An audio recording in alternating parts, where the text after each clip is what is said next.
In the ancient Igbo kingdom of Emiraif, the palace stood as a symbol of wealth, order, and tradition.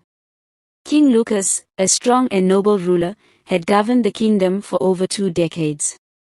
His first wife, Queen Miriam, was loved by the people for her grace and wisdom. But beneath the calm facade of the palace walls, a storm was brewing, and its epicenter was a seemingly harmless maid named Agnes. Agnes was not born into nobility. She came from Mumuru, a small village known for its hardworking but impoverished people. When she was sent to the palace as a maid, she was grateful for the opportunity, but she was also ambitious. While others were content with their modest roles, Agnes dreamed of power, wealth, and influence. The palace was a world of elegance and order, but Agnes saw its cracks. She observed the routines of the king, the queen, and every other member of the royal household. She quickly realized that King Lucas, though respected, was a man who longed for attention and admiration. Unlike the stoic Queen Miriam, Agnes possessed a vivacious charm and a cunning mind. She decided to exploit this. It started subtly. Agnes would position herself in the king's line of sight, carrying water to the gardens or singing softly as she worked. Her beauty, which had gone unnoticed in the crowded palace, began to catch the king's attention. One evening, as King Lucas strolled through the palace gardens, he heard her singing a melancholic tune. "Who is that singing?" he asked, his deep voice breaking the silence. Agnes emerged from behind a flowering shrub, her head bowed. "It is I, my king," she said, her voice trembling just enough to seem humble. The king was captivated. "What is your name?" "Agnes, your majesty." From that day, their interactions grew more frequent. Agnes played her part carefully, never overstepping but always leaving a trace of her charm. She would tell him stories of her hardships, her loyalty to the kingdom, and her admiration for his leadership. King Lucas, flattered and intrigued, found himself drawn to her. Within months, whispers began to circulate in the palace. The king's eyes lingered too long on Agnes, and his visits to the gardens became more frequent. Queen Miriam, dignified as ever, pretended not to notice, but her heart was heavy with worry. One fateful evening, King Lucas made an announcement that shook the kingdom.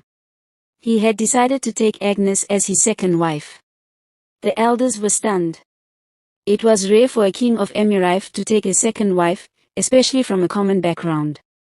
But the king was resolute.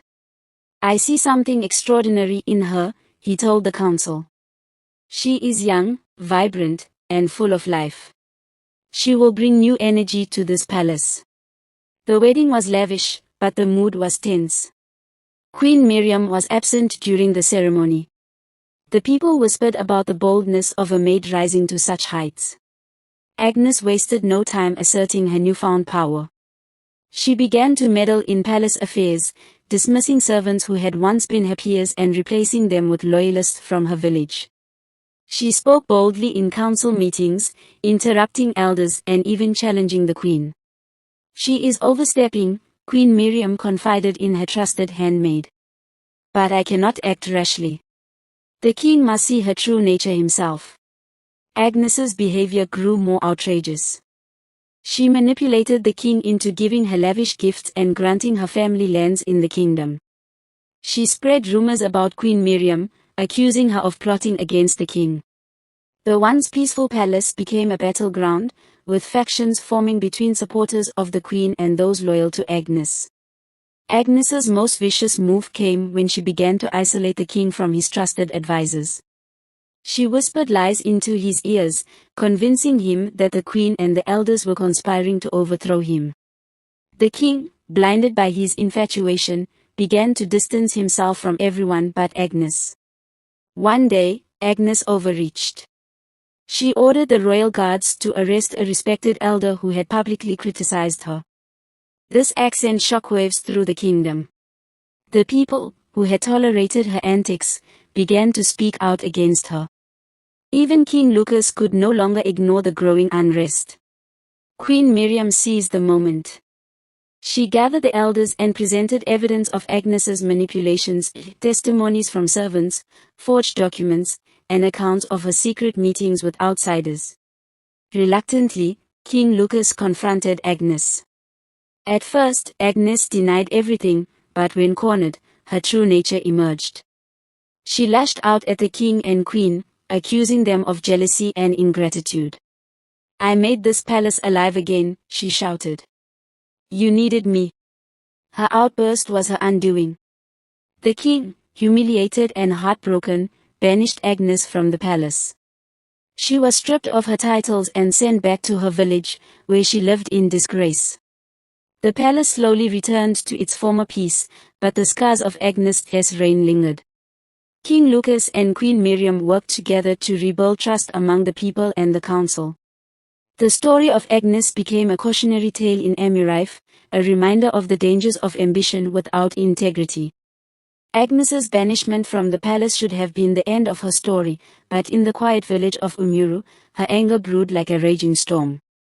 Stripped of her titles and humiliated, she vowed to return, not as a servant, not even as a wife, but as the one who would bring the mighty kingdom of Amyrife to its knees. Agnes's time in exile was not spent in idle sorrow. With the little wealth she had secretly stashed during her time as the king's wife, she sought out powerful diviners and warriors from distant lands. One such figure was an infamous sorceress named Int'l, feared for her ability to manipulate minds and control fate. Agnes made a pact with her. "Help me reclaim my place," Agnes demanded. "Make me more powerful than the king and queen combined." The sorceress laughed, her eyes gleaming like the moon. "Power comes at a price, Agnes. Are you willing to pay it?" "I will pay any price," Agnes replied, her voice steady with determination. Int'l performed a ritual that bound Agnes to the spirits of vengeance. The cost was her soul. She would never know peace, even in death. But Agnes didn't care. Armed with newfound power and an army of mercenaries, she returned to the outskirts of Amyrife under the guise of a repentant outcast. Months passed, and Agnes sent word to the palace that she wished to seek forgiveness. She knelt before the elders, her head bowed, her once bright eyes now dimmed with feigned humility. "I have wronged this kingdom," she said, her voice trembling. "But I am no longer the woman I was. Let me serve the people, even if it is from the shadows." King Lucas, still haunted by the guilt of his part in Agnes's downfall, allowed her to return, not to the palace, but as a mere servant in the market. Queen Miriam was wary, but she chose to remain silent, hoping to avoid further chaos. Agnes worked tirelessly in the marketplace, earning the sympathy of the townspeople. She fed the poor, shared stories of her suffering, and subtly planted seeds of doubt about the queen's role in her banishment. Months later, the kingdom began to change. Crops failed, the rivers dried up, and mysterious illnesses plagued the people. Whispers of a curse spread through Amyrife. Agnes, with the help of Int'l's dark magic, had unleashed a series of plagues upon the kingdom. Her next move was even more cunning. She orchestrated attacks on nearby villages, leaving symbols that suggested betrayal from within Amyrife's royal circle. Trust in King Lucas began to erode. The people, already suffering, demanded answers. "Why should we continue to follow a king who cannot protect us?" Agnes would murmur to the crowd, her words like venom slipping into their ears. "Perhaps the gods are punishing him for keeping a queen who cannot bear him more heirs." The people, desperate and angry, began to turn against the royal family. Inside the palace, the tension was palpable. Queen Miriam noticed how Agnes's influence had spread like wildfire. The servants spoke her name with pity, the market women whispered her praises, and even some of the elders began questioning the queen's authority. "I warned you," Queen Miriam told the king one night. "That woman is a serpent, and she will not stop until she has destroyed this kingdom." The king, though reluctant, ordered an investigation into Agnes's activities. But by then, it was too late. Agnes's army of mercenaries had infiltrated the city, disguised as traders and travelers. On a dark night, they attacked. The palace was thrown into chaos. Fires blazed, guards were overwhelmed, and Agnes herself stormed the throne room, dressed in black, her eyes glowing with supernatural rage. King Lucas and Queen Miriam stood together, their backs against the throne, as Agnes entered with her warriors. The once humble maid now carried herself like a queen, her lips curled in a triumphant smile. "Did you think you could get rid of me so easily?" she sneered. "You took everything from me, but now, I will take everything from you." The king stepped forward. "Agnes, enough of this madness.